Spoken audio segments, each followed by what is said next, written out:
Mr. Dhillon, our chief guest and keynote speaker, Dr. Annette Rinby, and Mr. Prashant Dipnis, Honorable Ron Schuler, and all our distinguished guests. Friends, you have just watched the video, and I'll only emphasize that our guest of honor is a remarkable Canadian, and he does us all proud. He's a leader, an entrepreneur, philanthropist, and a proud Canadian. He has aspired, achieved, and inspired us all. To reiterate, India Center, and indeed India Association, and in this collaboration our partner, University of Winnipeg, share the same mandate. It is about showcasing the Indo-Canadian community and contributions of its members to the larger Canadian society in the economic, political, and social arenas. It is about enhancing the people-to-people relationship between our two countries, Canada and India. Finally, it is about celebrating India and its achievements. For this endeavor, both the community and the academy come together and do the required work. India Center serves this role, but this may well be a unique model in Canada. One witnesses academic centers or community centers, but you don't see a center where the community meets the academy to do some good work.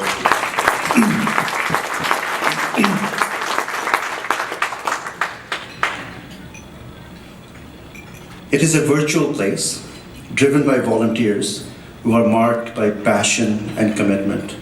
While I'm at it, to all our volunteers, our profound thank you and appreciation, but more importantly, to our families and our spouses, a special thanks, because it is you who bear the brunt when we're up there volunteering. Thank you so much. I have just described India Center, and I've done so for a reason. Now, note, our honoree fits in spades all three aspects of the mandate that I've just referenced. For each of the three, the video shown provides us with ample examples, such as member of board of directors of CMHC, establishment of scholarship at his alma mater, the Richard Ivey School of Business, the compassion exemplified in providing apartments to the Syrian people who sought safety and security in Canada and helping the victims of Fort McMurray fires. Also involved are the various contributions towards enhancing understanding and relationships with India. I do, however, want to shed some light on the third aspect, that is celebrating India. India is a major country with rich cultural history, with many flowing rivers of linguistic, cultural, and religious diversities. It is an active and a major participant in the global economy. At its best, India is a beautiful mansion whose beauty and richness is enhanced by the various rooms and spaces occupied by the diversities in the regions. The respect and accommodation is a testimonial of a liberal democratic society. The reference in the video, sir, to the purchase of sword belonging to Maharaja Ranjit Singh gives us an indication of the breadth and vision that you have. Maharaja Ranjit Singh, it's important for us to know about this personality. Maharaja Ranjit Singh, born in 1780 and was Maharaja from 1801 to 1839, is viewed as, and I quote, the founder of the Sikh Empire and unquestionably one of the most important and charismatic figures in Indian history. He was unifier of the 12 regions in Punjab, established an empire, the largest in the history of Punjab, and laid the foundation of modernization for the state. Our chief guest had read that the sword was up for auction. And for him, it was as though King Arthur's sword had been put on the block. He bought the sword at an auction in United Kingdom, and the Indian treasure was again in Indian hands once again. But in this instance, home was Canada, and we salute you for that. I quote our speaker on this one: on per capita basis, there are more Sikhs in Canada than in India. That I didn't know. So it makes perfect sense, as he says, we should bring it here and be custodians of our own history. Ladies and gentlemen, I have no doubt you will agree with me that Mr. Bob Dhillon is a worthy recipient of the Achievement Award of Distinction for 2016 that has been bestowed by India Center for Academic, Business and Community Excellence. With that, I'll ask Dr. Pawan Singhal to come back and go on with the proceedings. Thank you very much. At this time, I will invite Bob Dhillon to please come on the stage, and also President Trimby and Prashant Tipnis, would you please come up?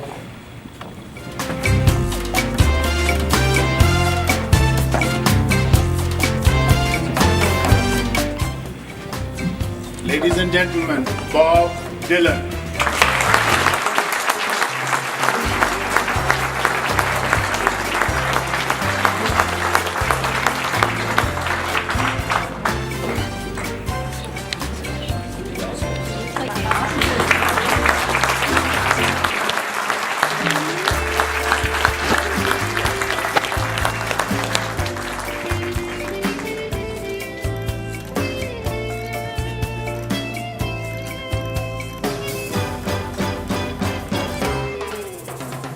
We will now move into the session where we will have the dialogue with Bob. The setup is that Dr. Sylvie Albert, I'm going to introduce her in a minute, would start the discussion from the stage, but we have floor mics. If anybody of you wish to raise question or discuss something with Bob, please feel free to raise your hand, then we'll bring the mic to you. Sylvie Albert, who's already on the stage, she's Dean, Faculty of Business, Economics. I don't know whether professional, applied and continuing education is still part of it. This is a large faculty at the University of Winnipeg. She is the chair of the board of directors of the India Center. The faculty is also home to the activities of the India Center. And now I would ask Dr. Albert to please open the discussion, and then the floor is open for anybody to raise question or comment. Sylvie, please. Thank you very much. So Bob, very interesting story. I think we need to hear a little bit more. Thank you. First of all, before I tell you my boring life, I want to thank Canada for giving me this unbelievable opportunity. All of us here as immigrants, you know, the opportunities we get in Canada, the magic portion of success is Canada. So I want to thank Canada, I want to thank University of Winnipeg, and I want to thank the India Association of Manitoba and Bubba and all you guys. I never realized how nice Winnipeggers are. You know, I just didn't realize. I've repeated this story 4 times. I said, Anupan Sharma and this gentleman picked me up from the airport. I said, what's with you guys? You know, I go to a lot of these events and speak, and the Senate car, the driver, I go, and it's so nice. And the dinner last night and this afternoon, I've never seen this warmth, to be honest, anywhere in Canada. Nowhere. Anyway, thank you all. I don't want to be long-winded. We're a well-kept secret. We hope that you talk a lot about Winnipeg. Don't change. Because economically, you guys are growing. Winnipeg's going to grow, and you're going to change. Please try to retain this great tradition of warmness, friendly Manitoba. So, Warm heart, warm heart. Yes. Bob, where'd you come from? You talked a little bit about history in Japan and so forth. Yeah. Tell us a little bit about your uprising. I'm going to really accelerate 2 small stories. One is my passage to Canada. and my business passes. A lot of these guys are interested in basically these two stories. I want to start off with, again, thanking the mini Columbuses. The mini Columbuses who came here and paved the road for our success. I'm talking about our fathers, our grandfathers, the Komagata Maru incidents, and all these guys who took this challenge to come here. My road was a little different, and it was kind of unique. My grandfather came from he was a poor guy from a small village in the village Talewal, which is 2 miles from Bernala. I don't know if any of you guys have heard this village. Okay, so my grandfather was on his route to Canada in early 1900s. Early 1900s, and the steamship stopped in Hong Kong, and he got off and he never got back on. So, one of these adventurous Sikhs, right? You've heard that before. So, he was in Hong Kong and, he kicked around trying to do menial jobs and to survive. It was early 1900s, and early 1900s, Mahatma Gandhi went from South Africa to India on his first trip. And my grandfather was an activist in Hong Kong, Free India Movement activist. So he rallied the arrival of Mahatma Gandhi to whatever port he landed. I think it was Calcutta. Now, I don't have my notes written like Sylvie. I'm going off the cuff, okay, guys? So if I'm off on dates or if I say something wrong, just excuse me. So my grandfather rallied the troops in Hong Kong, all the Indians, and the Brits, being what they were then, they threw all the Indians in jail for 2 years, the whole city. Early 1900s, no different than Komagata Maru and all that. They were kind of arrogant bunch. My grandfather's cellmate, now this is for the Indo-Canadians, they will understand that, was a Sindhi. A Sindhi is a genetically designed trading community of India. They run the trade of Panama, Dubai, all over the world even today. So my grandfather's cellmate for 2 years was a Sindhi fellow. So a warrior, farmer, poor, uneducated person got his PhD in trading after he came out of prison.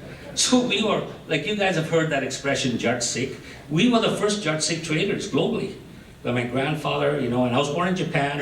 My father was parachuted to Japan after World War II to do trading. So education does pay, University of Winnipeg.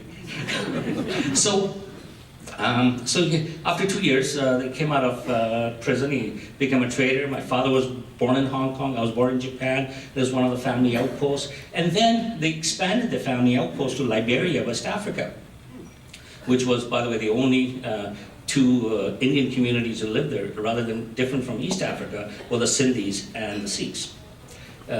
All Jat Sikhs, traders. Does that make any sense? So, after the coup of Liberia in the mid-70s, my parents lost everything. They became economic refugees, no different than the Syrian people. And Trudeau Sr. opened the gates, and we landed in Canada and started our life again. So That's my journey to Canada. I try to accelerate it as fast as I can, but there's a lot of small stories along the way. So obviously an entrepreneur since your grandfather. What brought you to this business? That's another great story. I was raised in Calgary, and in Calgary you get into two businesses, real estate, oil and gas. So oil and gas was a kind of a closed shop. A lot of you Winnipeg Union guys know what that means. So, and it was hard to break the glass ceiling. So I got into it at a very young age, right through undergrad, MBA. I never had a job. I started flipping real estate.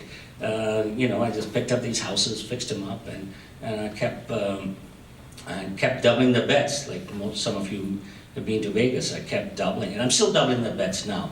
And so I built a small portfolio of real estate. So light bulbs come on after I do my MBA. I had to put my MBA in use. I'm not going to work for a bank. So I decided to go public. So I go public, and the day, now this is a story about swimming upstream all your life and becoming a good swimmer. It's a story about challenges. It's a story about getting acceptance and through capital markets and breaking glass ceilings. And so if anything, if there's young people here and entrepreneurs, and this is the challenges I went through. So the day I went public, literally the day, the real estate index crashed. So why do you go public? To raise capital. Real estate is a capital-intensive business. So all the capital was sucked out of the market because I can't raise any money. Then a few months later, the tech bubble happens. Then all the capital got sucked out of the market again because all the capital market cap evaporated. Then it was the 90s. Then the Asian crisis happened. And then everything again, it's all over again. Then the unique phenomena. I don't know how many of you guys in the real estate business here, but unique phenomena happened. It was called the REITs. The REITs were aliens. Real estate historically, still probably Winnipeg, was entrepreneurs, family-held businesses, family offices. Rich people basically owned real estate. And they were shrewd, they were tough to deal with, and they held on to their stuff. But we have a new alien race called financial engineers. And these financial engineers came and they went and started gobbling up all the real estate. So it was a spread between the income and the cost of capital. They didn't care what they paid. The CEOs didn't really have any stake in it. I shouldn't say that, but less stake than a family-owned real estate company would do. So they started gobbling up all the real estate. Now I'm competing with endless capital, people gobbling up the real estate, and I'm the only Corp. Corp is a different structure than a REIT. So what do? At that time, there was 25 Corps on the Toronto Stock Exchange. I was one of the 25. Everybody else, I'm the last guy standing, sold out, privatized, merged with other people, sold out to REITs. So I said I could give up, or I can be typical Sikh guy, never give up, right? Indian, Sikh, Punjabi, whatever box you want to be. Just don't put me into the box of South Asian. Any box at all. So, don't you hate that word South Asian? What does South Asian mean? That you're a brown man?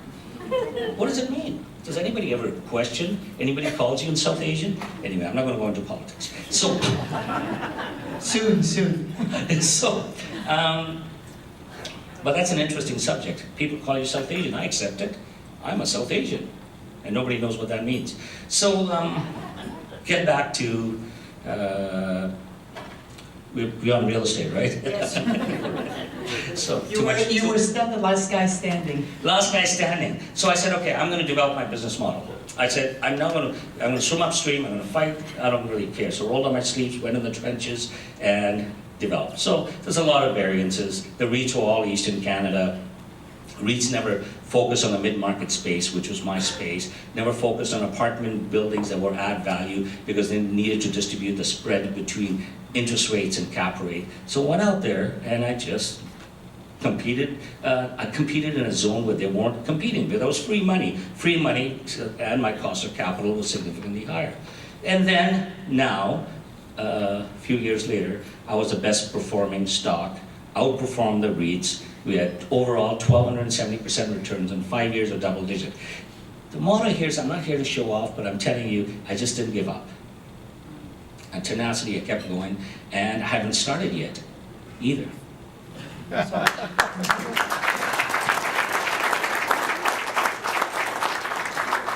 So obviously a family trait, that whole tenacity. So if we move on to some of the things you had in the video, why Belize? There's so many other areas around the world. What brought you there? Why Belize? One, you guys, this November is kind of nice.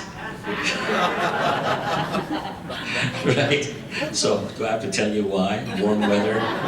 Okay, so if you're going to escape the ice age for 4 or 5 months of the year, which most of us do, or try to do, you got to make it profitable. So I said, what is close vicinity, English speaking?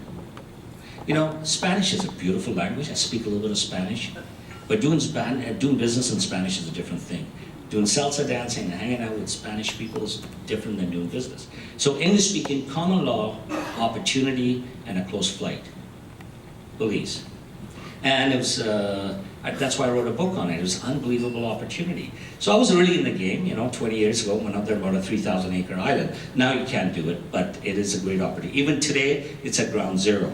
I'm proud to say, last week, WestJet just announced its first non-stop flight from Toronto to Belize. And we had a lot of influence in doing this.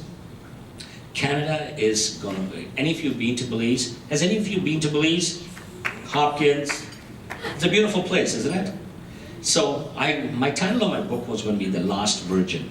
The publisher shot it down and now it's doing business and doing business in Belize. But truly, it is a lost place where man hasn't destroyed.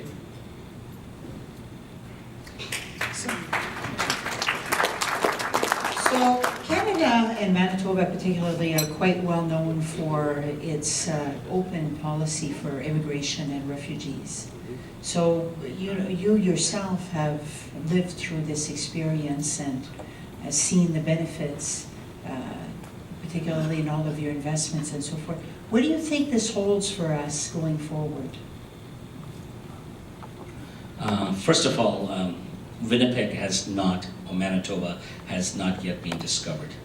And as soon as you get discovered, you're going to have floods of people coming here from all over the world. I think immigration is the key to Winnipeg and Manitoba. And I think with the new Liberal government who has put a mandate to encourage more people, I think you business people here have to push the Conservative government now and the nominee program and the foreign student program. Like I was with President of the University of Winnipeg. Foreign students is the best form of immigration in Canada. They got to go to the ringer for 4 years, 7 years, 6 years, then they get a 3-year work permit.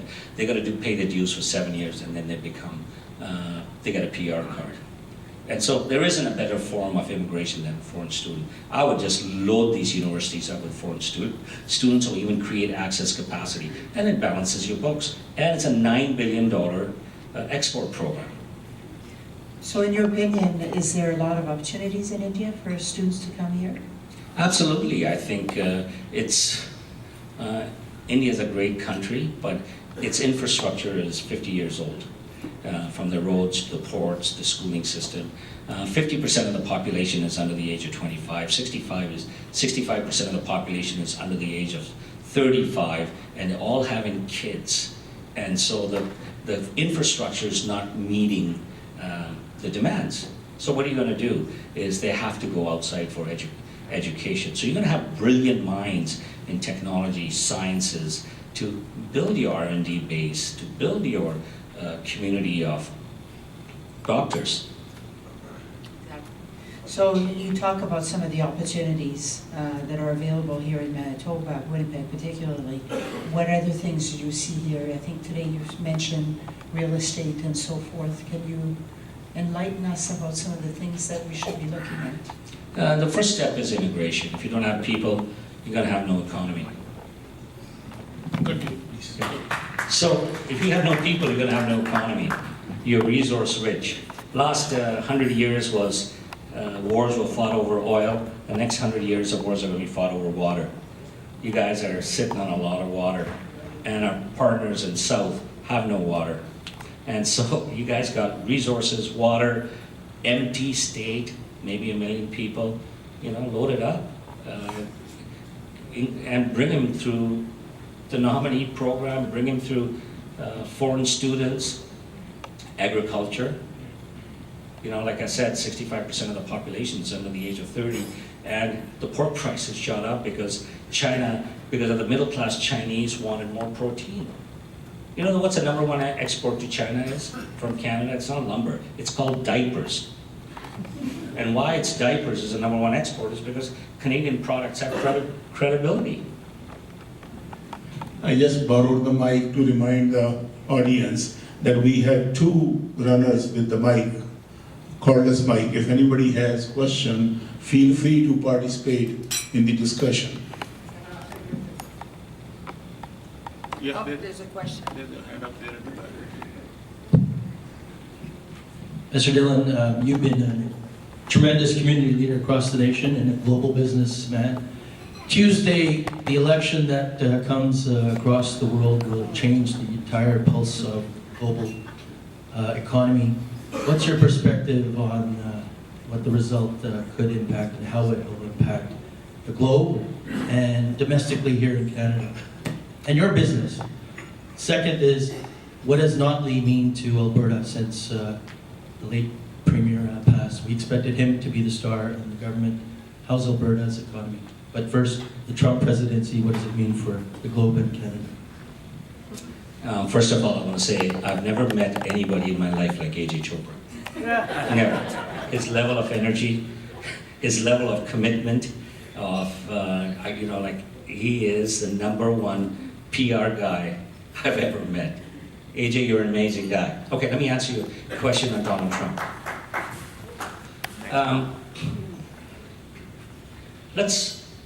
The issue isn't if Trump wins or loses. The issue is we are dependent on 80% of our trade with the US. If it's not Donald Trump, there's going to be one president who's going to come one day. He's going to say, and Spanish is a predominant language. I have more immigrants in the United States from Argentina, Cuba, Mexico, Peru, the whole southern hemisphere. Canada, who? And one president is going to come, he's going to say that I'm going to trade with southern hemisphere as a major trading bloc. We as Canadians, 80% of our trades with the US. You can take the ostrich attitude that this will never happen, or you can say, you know what, we better get our act together. So I think that's a bigger concern, AJ, than Trump winning or not. I think US and Canada is really intertwined, and I think we can survive this go-around. But this is going to be a go-around where we won't be able to survive. The trade's going to happen south of US. It's not going to happen north. Great example is oil. Now, like everybody east of Alberta doesn't think that our economy is a resource-based economy.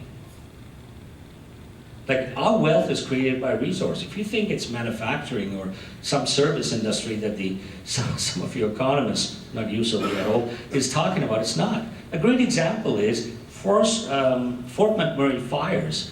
In 3 weeks, our GDP dropped to 0. A fire in a small town in Alberta caused the GDP drop to 0.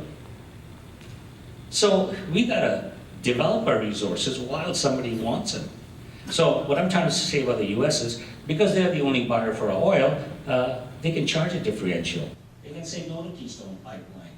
They can say whatever they want to say. I think we gotta bet on our resources and make that as a transitional point for the new economy, it being whatever, alternative energy, whatever it is.